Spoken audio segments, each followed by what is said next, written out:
like I said, in my last update, I contacted my buddy Ben, who's a real computer wizard. He works IT at the University of Guelph. I know that may not sound like the most prestigious place to be, but they actively poached him. He's good. Anyways, I give Ben an idea of what's going on and ask him if he can get a lock on that Gopher site for me. I also ask if he can safely do it to see if there's anything to this whole site. He says that won't be a problem. The next day, he's already back with the question, is this some sort of joke? I don't like wasting my time. I've never seen Ben even slightly irritated before. He tells me when he traced the Gopher site, it turns out it's being hosted right there at the University of Guelph. But they don't have a Gopher site, never have. Stranger still, it's inside the IT department's office.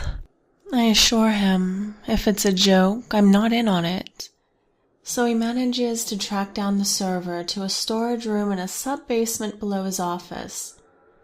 The sub-basement was abandoned years before he even started working there, due to ventilation and mold issues.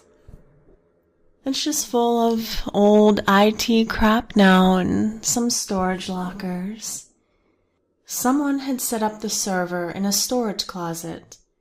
The closet itself was completely obscured by old computer equipment, and it looked like it had been for several years, meaning the server was running under their noses all that time. When he gets in, he sees an old desktop. It's hooked up to a phone. Beside it, there's a notepad with the words, "Make it stop," and abracadabra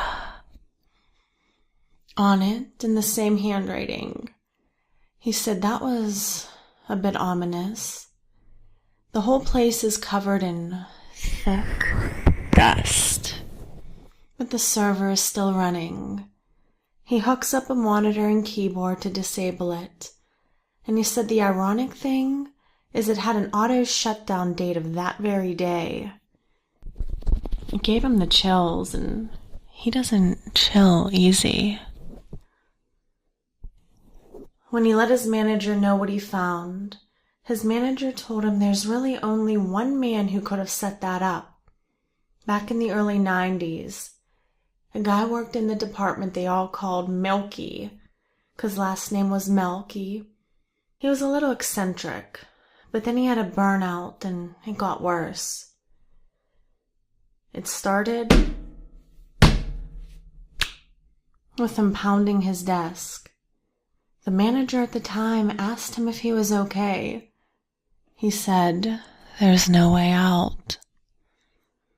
Ben's boss said he heard Milky say something like, "You think you exist, but you're just another part of it. Everything is just another puzzle." Then he asked, "Do I exist?" He said it was eerie. Every day around 3 p.m., Milky started standing in a dark corner of the office facing the wall. He'd mutter some things, and towards the end, before they fired him, he started telling them about how he found a place on the internet that wasn't made by humans. The guys joked that it was Skynet, since Terminator was a big movie, but he said it wasn't created by machines either. It was just always there, and it showed him things he couldn't unsee.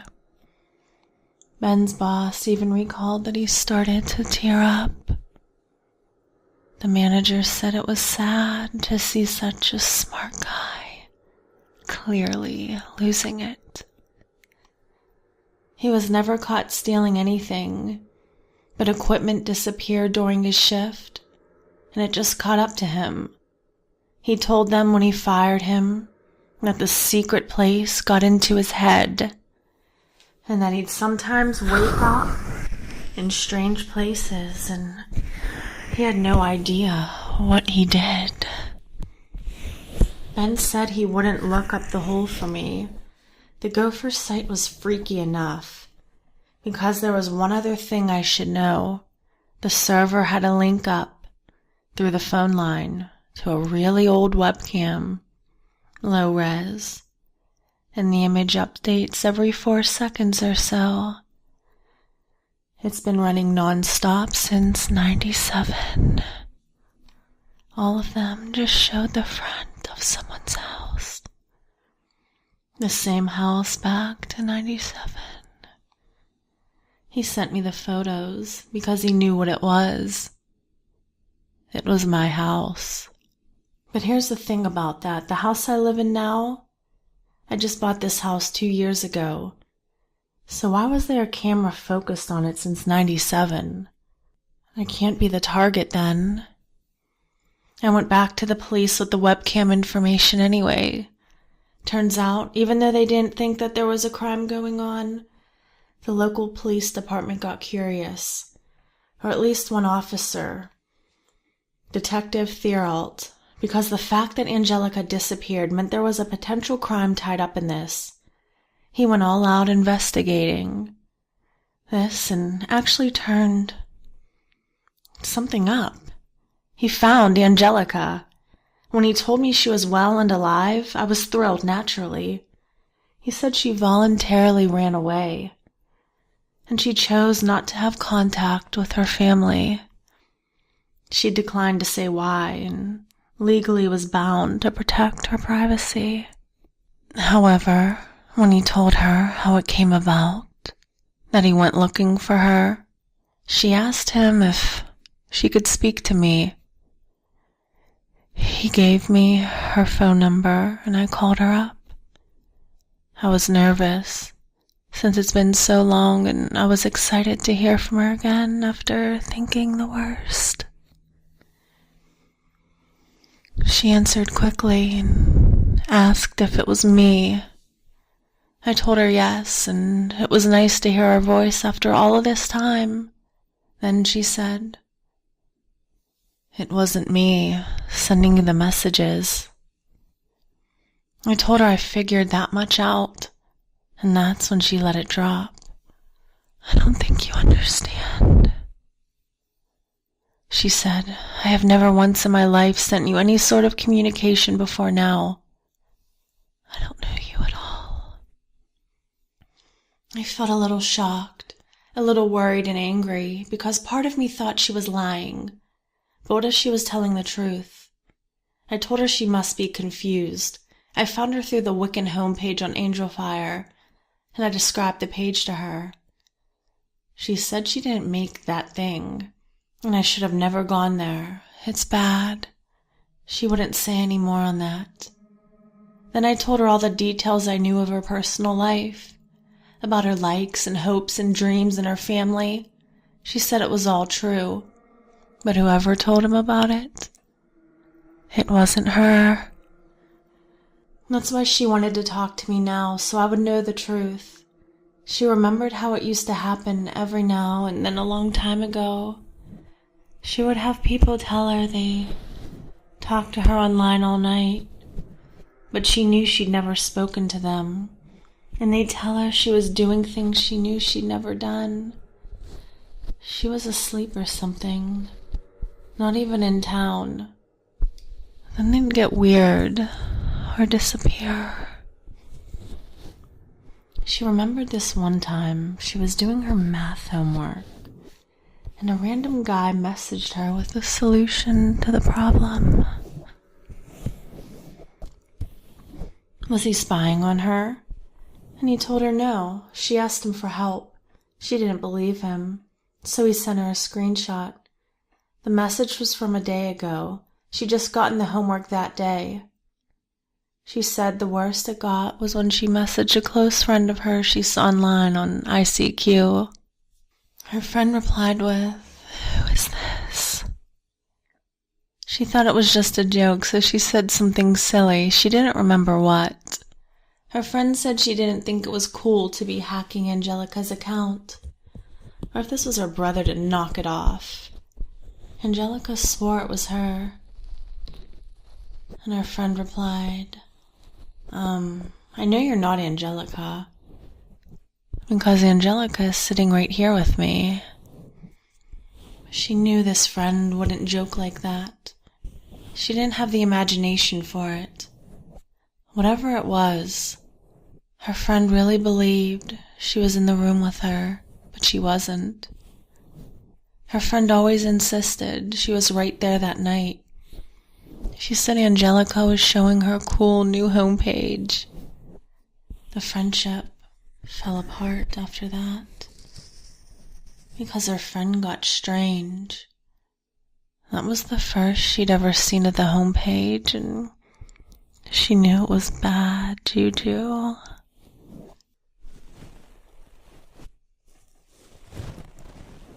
I asked her if she'd ever heard of the hole. She went silent for so long. I thought we lost connection. She said she's still there. She just never expected to hear that again. There was this guy who used to harass her back when she was just about 12 or 13 on IRC. He called himself Holy Moses. He started off nice. He seemed to understand all of her problems and to know what she was thinking. At 12, that felt romantic, I guess. But she noticed weird things, like he didn't seem to have any life or personality. Any time of the day, he was always online and active. But nobody knew anything about him. One day, he started telling her stranger things, like, "Do you remember the 3 men dressed as bees at the Halloween party?" She didn't know what he was talking about. 8 years later, at a college Halloween party, she saw 3 men dressed as bees sitting in the corner of the room. They weren't doing anything, just sitting still and staring at the floor. Then they turned to her, and their eyes looked so black, she ran out of the party. Another time he told her, "You can drink and smoke, you know. You died in a car crash." It scared the life out of her. She briefly wondered if she really was a ghost, she said. When she told him to stop telling her things like that, he said there was a place she could go that was for special people only, and she'd never need to go anywhere else. It was a place on the internet that was infinite in all directions. She said she remembered him saying that specifically. And everything she needed would be there. And it was called the hole. And she just had to send him a message with the letter M to get there. She actually tried to do it because things weren't going well for her.